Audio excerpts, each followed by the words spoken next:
Messe du mercredi de la 4e semaine de Carême. Station à Saint-Paul hors les murs. Introïte. Quand j'aurai fait éclater ma sainteté à votre égard, je vous rassemblerai de tous les pays. Je répandrai sur vous une eau pure, et vous serez purifiés de toutes vos souillures, et je mettrai en vous un esprit nouveau.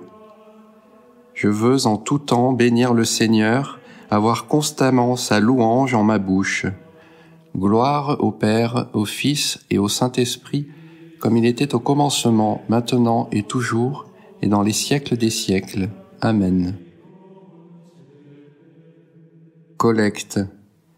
Dieu qui accordez aux justes le prix de leur mérite, et par le jeûne donnez aux pécheurs la grâce du pardon, prenez pitié de ceux qui vous implorent, afin que l'aveu de nos fautes nous en obtienne la rémission.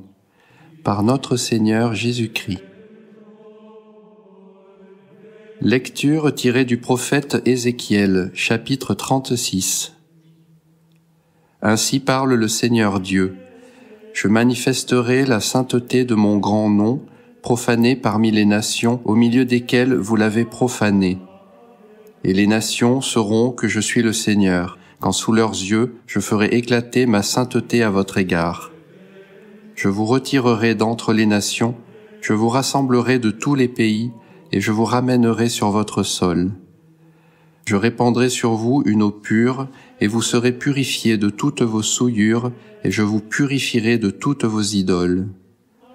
Je vous donnerai un cœur nouveau, et mettrai en vous un esprit nouveau.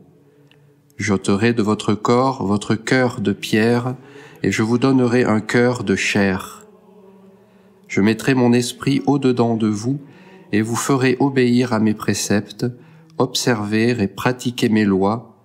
Vous habiterez le pays que j'ai donné à vos pères, vous serez mon peuple, et je serai votre Dieu, dit le Seigneur Tout-Puissant. Graduel. Venez mes fils, écoutez-moi, je vous enseignerai la crainte du Seigneur. Approchez-vous de lui, vous resplendirez, et votre visage n'aura pas à rougir. Collecte. Dans ce jeûne ecclésial qui nous châtie, faites Dieu Tout-Puissant, qu'une sainte ferveur nous donne aussi la joie, afin que, bridés dans nos appétits terrestres, nous saisissions plus aisément les choses du ciel. Par notre Seigneur Jésus-Christ. Épître tirée du prophète Isaïe, chapitre 1er. Voici ce que dit le Seigneur Dieu. Lavez-vous, purifiez-vous, ôtez votre méchanceté de ma vue. Cessez de mal faire, apprenez à faire le bien.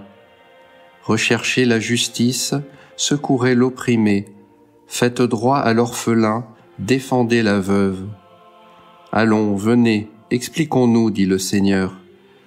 Vos péchés, fussent-ils écarlates, comme la neige ils blanchiront. Fussent-ils rouges comme le pourpre, comme laine ils deviendront. Si vous le voulez, si vous êtes dociles, vous mangerez les fruits de la terre, dit le Seigneur Tout-Puissant. Graduel. Heureux le peuple qui a pour Dieu le Seigneur, la nation qu'il a choisie pour héritage. Par la parole du Seigneur, les cieux ont été faits, par le souffle de sa bouche, toute l'armée céleste. Trait. Seigneur, ne nous traite pas selon nos péchés, ne nous châtie pas selon nos fautes. Ne te souviens plus, Seigneur, de nos péchés d'autrefois. Hâte-toi, préviens-nous de tes miséricordes, nous sommes par trop malheureux. Viens à notre aide, ô Dieu, notre salut, délivre-nous pour l'honneur de ton nom, et pour ton nom, pardonne nos péchés. Évangile selon saint Jean, chapitre 9e. En ce temps-là, Jésus vit, en passant, un homme aveugle de naissance. Ses disciples lui demandèrent: Rabbi, qui a péché, cet homme ou ses parents, pour qu'il soit né aveugle? Jésus répondit: Cet homme n'a point péché, ses parents non plus. C'est pour qu'en lui soient manifestées les œuvres de Dieu. Tant qu'il fait jour, il me faut accomplir les œuvres de celui qui m'a envoyé. La nuit vient où personne ne peut travailler. Aussi longtemps que je suis dans le monde, je suis la lumière du monde. » Ayant ainsi parlé, Jésus cracha à terre, fit de la boue avec sa salive et la mit sur les yeux de l'aveugle, puis il dit « Va te laver à la piscine de Siloé », mot qui signifie « envoyé ». Celui-ci s'en alla, se lava et revint, voyant clair. Les voisins et ceux qui auparavant avaient coutume de le voir, car c'était un mendiant, dirent alors « N'est-ce pas celui qui se tenait assis et mendiait ? » « C'est lui, disaient les uns. « Nullement, disaient les autres. Il lui ressemble. » Mais lui disait « C'est bien moi. » On lui demanda donc « Comment tes yeux se sont-ils ouverts ?» Il répondit « L'homme qu'on appelle Jésus a fait de la boue, m'en a enduit les yeux et m'a dit « Va à Siloé et lave-toi. » J'y suis allé, je me suis lavé et j'ai vu.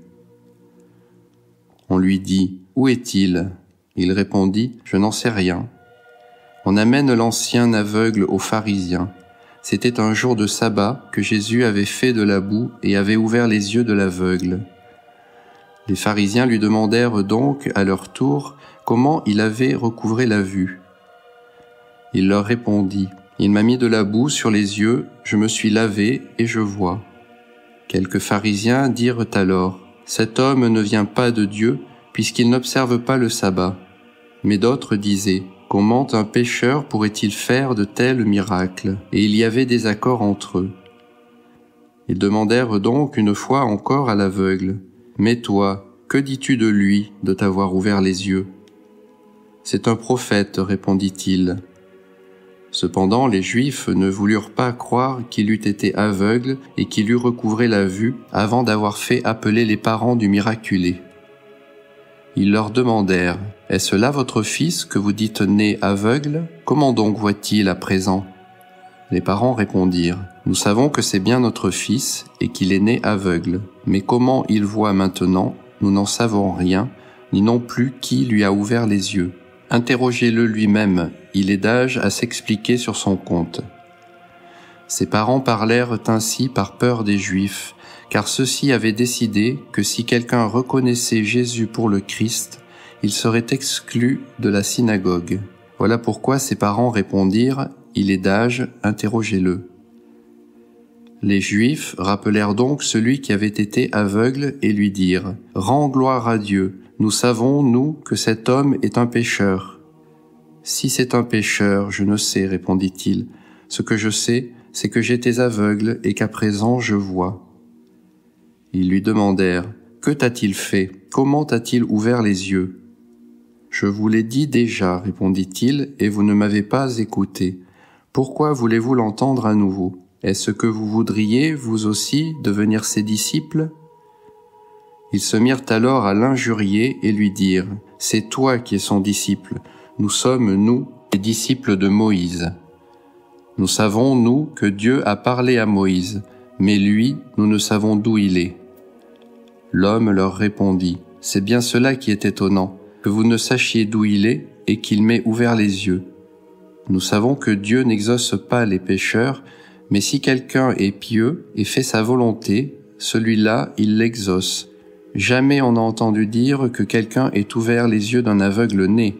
Si cet homme ne venait de Dieu, il ne pourrait rien faire. » Ils lui répondirent « Tu n'es que péché depuis ta naissance, et tu nous fais la leçon. » Et ils le chassèrent. Jésus apprit qu'ils l'avaient chassé, et, le rencontrant, il lui dit « Crois-tu, toi, en le Fils de Dieu ?» Celui-ci répondit « Et qui est-il, Seigneur, pour que je croie en lui ?» Jésus lui dit « Tu le vois, c'est lui-même qui te parle. » « Je crois, Seigneur, reprit-il, et il se prosterna devant lui. Offertoire. Peuple, bénissez le Seigneur notre Dieu, Faites retentir sa louange. Il a gardé notre âme en vie et n'a pas laissé nos pieds trébucher. Béni soit Dieu qui n'a point repoussé ma prière ni ne m'a retiré sa grâce. Secrète. Nous vous supplions, Dieu Tout-Puissant, de laver nos péchés par ce sacrifice, car c'est ainsi que vous nous donnez la santé véritable et de l'âme et du corps, par notre Seigneur Jésus-Christ. Communion.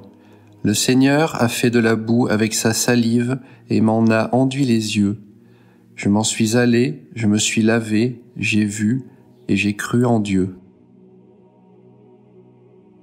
Post-communion. Ce sacrement que nous avons reçu, faites, Seigneur notre Dieu, qu'il nous rassasie de son aliment spirituel et nous protège par ses secours temporels, par notre Seigneur Jésus-Christ. Oraison sur le peuple. Humiliez vos têtes devant Dieu. Prêtez, Seigneur, une oreille compatissante aux prières de ceux qui vous implorent, et pour leur accorder ce qu'ils désirent, faites-leur demander ce qui peut vous plaire, par notre Seigneur Jésus-Christ.